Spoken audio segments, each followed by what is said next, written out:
आज हम देखने वाले हैं कि पीएफ अकाउंट के साथ में हमें नॉमिनी कैसे ऐड करना है। अगर आपके पास में भी यूएन नंबर है और आपका जो पीएफ का पैसा है, अगर आप विड्रॉल करना चाहते हो या फिर उसका बैलेंस ही जानना चाहते हो, तो आपका जो अकाउंट है आगे एक्टिव रहे। क्योंकि अभी ईपीएफओ डिपार्टमेंट की तरफ से ऐसा कहा जा रहा है कि अगर आपने ई नॉमिनी नहीं फिल किया तो आपका जो लॉगिन एक्सेस है ब्लॉक किया जा सकता है, आप ना ही क्लेम फाइल कर पाओगे। तो इस वीडियो के अंदर आपको बताऊंगा किस तरीके से आपको अपने अकाउंट के साथ में नॉमिनी को फिल करना है। पूरा प्रोसेस मैं लाइव दिखाऊंगा, जिसमें कि विद इन 5 मिनट के अंदर आप ऑनलाइन तरीके से अपने पीएफ अकाउंट के साथ में नॉमिनी जोड़ सकते हो। और ये काम करना काफी जरूरी है, सभी को कर लेना चाहिए। सबसे पहले तो हमें अपना जो ब्राउजर है वो ओपन करना है और यहाँ पर हमें सर्च करना है ईपीएफओ। तो हमारे सामने गवर्नमेंट का जो ऑफिशियल पोर्टल है आ जाएगा। वैसे इसका जो लिंक है हमने वीडियो के डिस्क्रिप्शन में और आपको पिन कमेंट के अंदर भी दे रखा है, जहां से भी आप डायरेक्टली इस पोर्टल पर आ सकते हो। अब यहीं पर एक ऑप्शन मिल जाएगा केवाईसी अपडेशन मेंबर का, तो हम इस ऑप्शन पे क्लिक करेंगे, ओके करेंगे और इसके बाद में हमें पीएफ का जो यूएन नंबर है अपना यहाँ पर दर्ज करना है। इसी के साथ में जो भी पासवर्ड है हम दर्ज करेंगे। किसी को अगर यूजर नेम पासवर्ड पता नहीं है तो वो कैसे फॉरगेट कर सकता है, लिंक मैंने वीडियो के डिस्क्रिप्शन में दे रखा है, जहां से आप उस वीडियो को देख करके कर सकते हो। जैसे हमने लॉगिन करने के लिए क्लिक किया है तो आप देखोगे कि हमारे मोबाइल फोन पर एक वेरिफिकेशन के लिए ओटीपी सेंड किया गया है। तो वो जो ओटीपी है हम यहाँ पर दर्ज करेंगे, सबमिट करेंगे। तो इस तरीके से हम पोर्टल के अंदर लॉगिन हो जाते हैं। और लॉगिन होते ही सबसे पहले तो आप सभी के सामने पॉपअप आ जाता है, जहां पर आप सभी के जो भी सोशल सिक्योरिटी बेनिफिट है, जो भी पीएफ के अंदर आपका जो पैसा है वो जमा हुआ है, जो पेंशन का जो पैसा है जमा हुआ है, आपके ना होने पर जिसको भी आप उत्तराधिकारी बनाना चाहते हो उसकी इंफॉर्मेशन आपको दर्ज करना है। और ये काम करना जरूरी कर दिया गया है, नहीं तो आप देखोगे कि आपका जो पोर्टल है इसका जो लॉगिन है वो ब्लॉक हो जाएगा। तो इसलिए भी जरूरी है, क्योंकि 2-3 बार अगर आप लॉगिन करते हो, सक्सेसफुली अटेम्प्ट करते हो, उसके बाद में फिर आप लॉगिन भी नहीं कर पाओगे। तो इसके लिए हमें क्या करना है, फाइल ई नॉमिनेशन के ऑप्शन पे क्लिक करना है। लेकिन अगर आप क्लिक करोगे, मोस्टली लोगों को यही आता है, क्योंकि एम्प्लॉयर क्या करता है, बेसिक जो आपकी इंफॉर्मेशन है जो गवर्नमेंट इंपॉर्टेंट करती है वही इंफॉर्मेशन शेयर करता है और बाकी की जो इंफॉर्मेशन है वो वहां पर शेयर नहीं करता है। वो मैनुअली आपको सबसे पहले तो अपलोड करना है। जैसे कि आप देखोगे कि हमने यहाँ पर नॉमिनेशन फाइल करने के लिए क्लिक किया है, लेकिन मेरे प्रोफाइल के अंदर क्या आ रहा है कि आपकी जो फोटो है वो यहाँ पर अपलोड नहीं है, जिसकी वजह से ये जो फॉर्म है आप भर नहीं पाओगे। लेकिन फोटो के अलावा भी 2-3 चीजें हैं, वो भी आपको कंप्लीट करना है, तभी जो नॉमिनेशन है वो आप कंप्लीट कर पाओगे। तो इसको अपलोड करने के लिए क्या करना है, यहीं पर ऑप्शन मिल जाएगा व्यू का, इस ऑप्शन पे क्लिक करेंगे और इसके बाद में हमें यहाँ पर प्रोफाइल का ऑप्शन मिलेगा, इस ऑप्शन पे क्लिक करेंगे।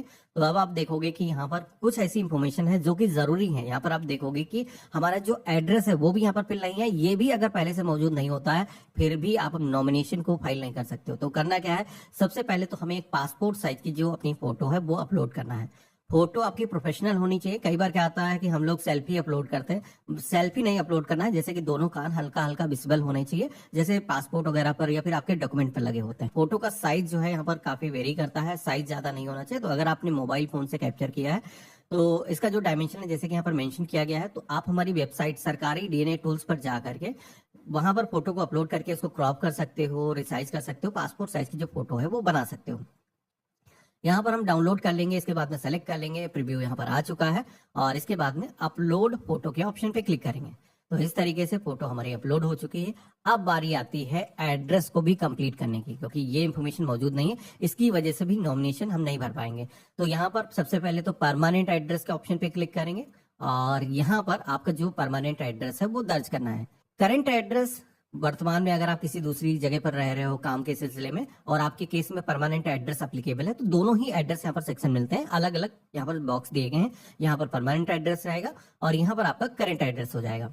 तो हमने यहाँ पर लाइन फर्स्ट के सेक्शन में अपना जो एड्रेस है, जैसे कि हाउस नंबर, बिल्डिंग, अपार्टमेंट का जो भी नाम है वो यहाँ पर दर्ज करेंगे। जो भी एरिया लोकेशन सोसाइटी लगती है यहाँ पर हम दर्ज करेंगे। अगर आप ग्रामीण क्षेत्र से हो तो अपने विलेज का नाम, ग्राम सभा का नाम यहाँ पर दर्ज करोगे और इसके बाद में सिटी अपना डिस्ट्रिक्ट हो जाएगा। इसके बाद में स्टेट सेलेक्ट करना है और यहाँ पर अपना जो एरिया का पिन कोड है वो आपको यहाँ पर सेलेक्ट कर लेना है। तो इस तरीके से हमने परमानेंट एड्रेस यहाँ पर फिल कर लिया है। अब हमारे केस में क्या है कि परमानेंट एड्रेस और करेंट एड्रेस दोनों ही सेम है, कई लोगों के केस में यही होता है। तो यहाँ पर हम इस ऑप्शन पे टिक कर देंगे तो अलग से हमें कोई डिफरेंट एड्रेस दर्ज करने की जरूरत नहीं होगी।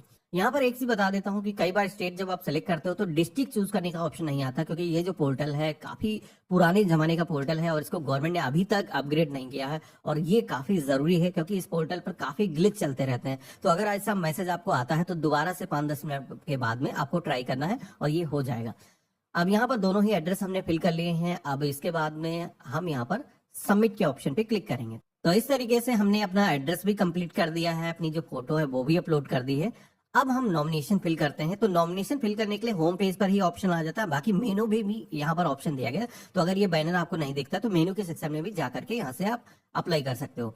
अब हम इस ऑप्शन पे क्लिक करेंगे, तो यहाँ पर प्रोसीड के ऑप्शन पे क्लिक करेंगे और यहाँ पर फैमिली है, यस बिल्कुल है, इस ऑप्शन पे क्लिक करेंगे।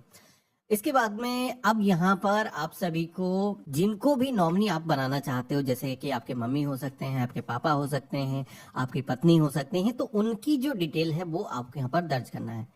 सबसे पहले तो ये जो सेक्शन मिलता है, ये जो सेक्शन दिया जा रहा है, जो पीएफ का जो पैसा है विड्रॉल करने के लिए किनको आप नॉमिनी बना रहे हो, फिर पेंशन का जो है पैसा जब विड्रॉल करने के लिए उसका भी फॉर्म भरना होगा। तो दिखाता हूँ।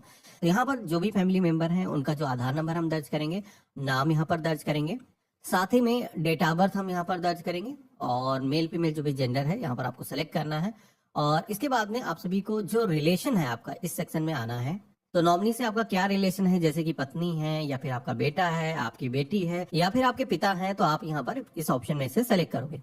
आपका जो एड्रेस है और नॉमिनी का जो एड्रेस है अगर सेम ही है तो अलग से आपको पता दर्ज करने की जरूरत नहीं है। इस ऑप्शन पे क्लिक कर दोगे तो आपका जो पता है वही यहाँ पर कॉपी होकर के आ जाएगा। इसी वजह से आपने देखा कि पहले आपका प्रोफाइल कंप्लीट करने की जरूरत होती है, तभी ये जो फॉर्म है वो खुलता है।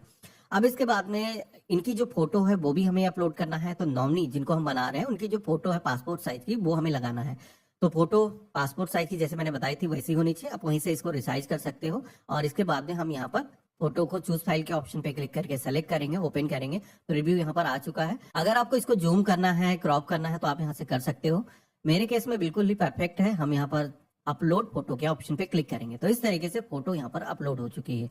यहाँ पर आप सभी को अगर और भी कोई नॉमिनी ऐड करना है, मतलब एक साथ में कई लोगों को अगर आप फैमिली मेंबर यहाँ पर जोड़ना चाहते हो तो आप ऐड कर सकते हो। यहीं पर आपको ऑप्शन मिल जाता है, अदर कोई मेंबर है तो उसकी भी डिटेल आप यहाँ पर ऐड कर सकते हो ऐड फैमिली मेंबर के ऑप्शन पे क्लिक करके। जिनको भी आप फैमिली मेंबर बनाना चाहते हो उनकी जो डिटेल है ऐड हो जाने के बाद में आप सभी को यहाँ पर जो टर्म एंड कंडीशन कंसेंट है बेसिकली इसको एक्सेप्ट करना है और यहाँ पर ऐड के ऑप्शन पे क्लिक करना है तो एक फैमिली मेंबर यहाँ पर ऐड हो जाएगा। अब यहाँ पर मान के चलते हैं कि अगर आप किसी और भी फैमिली मेंबर को ऐड करना चाहते हो, जैसे कि होता ये है कि हमारे पिता भी होते हैं, हमारी पत्नी भी होती है, तो हम चाहते हैं कि हमारे ना होने पर 50-50% दोनों लोगों को डिवाइड हो जाए। तो आप पहले से ही यहाँ पर डिसाइड कर सकते हो। आप देखोगे कि यहाँ पर शेयर यहाँ पर जैसे कि मैंने एक ही ऐड किया है तो 100% यहाँ पर आ रहा है। अगर आप डिवाइड करना चाहते हो कि अब दो लोगों में डिवाइड हो जाए तो दोनों नॉमिनी अगर आप ऐड करते हो तो कितना पैसा किसको मिले वो यहाँ पर आप सेट कर सकते हो। तो इस तरीके से पीएफ के अंदर ये जो नॉमिनी है वो जुड़ चुका है। अब बारी आती है इसको सेव करने की। तो हम यहाँ पर इस ऑप्शन पे क्लिक करेंगे, सेव ईपीएफ ई नॉमिनेशन। तो आप देखोगे कि ये जो डेटा है वो यहाँ पर सेव हो चुका है। अब इसके बाद में अगेन आप सभी के सामने एक बॉक्स आ जाएगा। बहुत सारे लोगों को लगता है ये क्या है कि एक बार तो हमने दर्ज कर दिया है, अब अगेन यहाँ पर मांगा जा रहा है। तो ये जो है सेक्शन आया है ईपीएस का, यानी कि जो आपकी पेंशन है वो आपके ना रहने पर किसको आप नॉमिनी बनाना चाहते हो। तो हो सकता है किसी दूसरे मेंबर को आप सेट करना चाहते हो, तो इसीलिए गवर्नमेंट यहाँ पर ऑप्शन दिया है कि आप दूसरे मेंबर को भी आप यहाँ पर ऐड कर सकते हो। अब जैसे कि मैं चाहता हूँ हमारे पिता ही रहे तो हम यहाँ पर क्या करेंगे, उनका जो आधार नंबर है दर्ज करेंगे और इसी के साथ में अपना नाम हम यहाँ पर फिल करेंगे और हमारी जो डेट ऑफ बर्थ है वो यहाँ पर दर्ज करेंगे, मेल फीमेल जेंडर सेलेक्ट करेंगे, रिलेशन सेलेक्ट करेंगे और इसके बाद में एड्रेस यहाँ पर मैनुअली आपको दर्ज करने की जरूरत होगी, यहाँ पर सेलेक्ट करने का ऑप्शन नहीं आता है। इसी के साथ में आप सभी को अपनी जो पासपोर्ट साइज की जो फोटो है वो आपको यहाँ पर अपलोड करना है, तो ये भी हमने अपलोड कर दिया है। टर्म एंड कंडीशंस को हम यहाँ पर एक्सेप्ट करेंगे और सेव ईपीएस ई नॉमिनेशन इस ऑप्शन पे क्लिक करेंगे। तो इस तरीके से पेंशन स्कीम के अंदर भी जिसको आप नॉमिनी बनाना चाहते हो उसकी डिटेल यहाँ पर ऐड हो चुकी है। ऐड होने के बाद में आप सभी के सामने नॉमिनेशन फॉर्म का जो प्रीव्यू है वो यहाँ पर आ जाएगा। तो यहाँ पर आप क्लिक करके देख सकते हो कि इस फॉर्म को बेसिकली कुछ इस तरीके का प्रीव्यू आएगा, जहां पर आपने पीएफ के अंदर जिसको नॉमिनी बनाया है वो यहाँ पर दिख जाएगा। पेंशन स्कीम के अंदर इसको आपने नॉमिनी सेट किया है उसकी सारी इंफॉर्मेशन यहाँ पर मिल जाएगी। आप इसे सेव करके अपने पास में रख सकते हो। तो यहाँ पर ये जो प्रीव्यू तो है पीडीएफ का आपको देख रहा है, लेकिन अभी भी फॉर्म आपका सेंड नहीं हुआ। नॉमिनेशन भले ही आपने यहाँ पर जोड़ लिया है, क्योंकि यहाँ पर आप देखोगे कि अभी डिलीट करने का ऑप्शन आ रहा है। तो ये जो फॉर्म है हमें अग्रेसित करना है। ये कैसे होगा, तो ये ऑथेंटिकेशन करना होगा ई साइन के जरिए। ई साइन क्या होता है, तो बेसिकली आधार के जरिए आप ऑथेंटिकेशन करते हो कि हाँ हम ही ने ये जो फॉर्म है वो भरा है। तो इसके लिए ई साइन के ऑप्शन पे क्लिक करेंगे, ओके करेंगे तो आप सभी के सामने कुछ इस तरीके के प्रोटीन करके एक वेबसाइट आ जाएगी, जहां पर आई हेयर बाय के ऑप्शन पे क्लिक करना है और आपको अपना जो आधार नंबर है यहाँ पर दर्ज करना है और इसके बाद में सेंड ओटीपी के ऑप्शन पे क्लिक करना है। तो आप सभी के फोन पर एक वेरिफिकेशन के लिए ओटीपी आएगा। ये जो ओटीपी आएगा, जो भी मोबाइल नंबर आपके आधार कार्ड से रजिस्टर्ड है उस पर आएगा और यहाँ पर आपको दर्ज करना है, वेरीफाई करना है। तो इस तरीके से आप देखोगे कि पीडीएफ को जो है साइन हमने सक्सेसफुली कर दिया है और इसी के साथ में पीएफ का जो फॉर्म है वो भी सक्सेसफुली वेरीफाई हो चुका है, सेंड हो चुका है। होम के ऑप्शन पे क्लिक करेंगे तो यहाँ पर आप देखोगे कि नॉमिनेशन का जो फॉर्म है ई साइन होने के बाद में अगेन आपको डाउनलोड करने का ऑप्शन मिल जाएगा। ये जो है साइन किया हुआ फॉर्म आप अपने पास में सेव करके रख सकते हो। अब आपका जो अकाउंट है पूरी तरीके से सुरक्षित है, कभी भी आपका जो अकाउंट है ब्लॉक नहीं होगा। आपको कभी भी बैलेंस जानना है, यहाँ पर आकर के आप अपना जो बैलेंस है वो जान सकते हो। साथ ही में पीएफ का जो पैसा है वो भी विड्रॉल करना है तो विड्रॉल कर सकते हो। बाकी यहाँ पर ई नॉमिनेशन की टैब हमेशा ही रहती है। कभी भी नॉमिनी अगर आप चेंज करना चाहो, नया नॉमिनी डिसाइड करना चाहो तो फिर से यहाँ पर न्यू नॉमिनेशन आप कर सकते हो। यहाँ पर फॉर्म दिया गया है, भर सकते हो। बेसिक एक बार ही ऐड आपको करने की वजह से जरूरत है।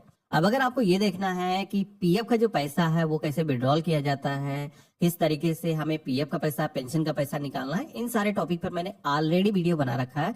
क्योंकि जब आप पीएफ का पैसा निकालते हो तो उसके अंदर कई सारी चीजों का आपको ध्यान रखना चाहिए, क्योंकि फॉर्म भी अलग अलग टाइप के आते हैं। तो कौन सा फॉर्म भरना है किस कंडीशन के अंदर, वो पता होना आपको काफी जरूरी है। वीडियो के डिस्क्रिप्शन में हमने अन्य वीडियो के जो लिंक है आपको दे रखे हैं, जहां से क्लिक करके आप हमारे अलग वीडियो देख सकते हो। बाकी आज का वीडियो आप सभी को कैसा लगा मुझे कमेंट बॉक्स में लिख करके जरूर बताना। चैनल पे नए हो सब्सक्राइब कर लेना। हम मिलते हैं ऐसे ही एक नए वीडियो में, तब तक के लिए गुड बाय, जय हिंद।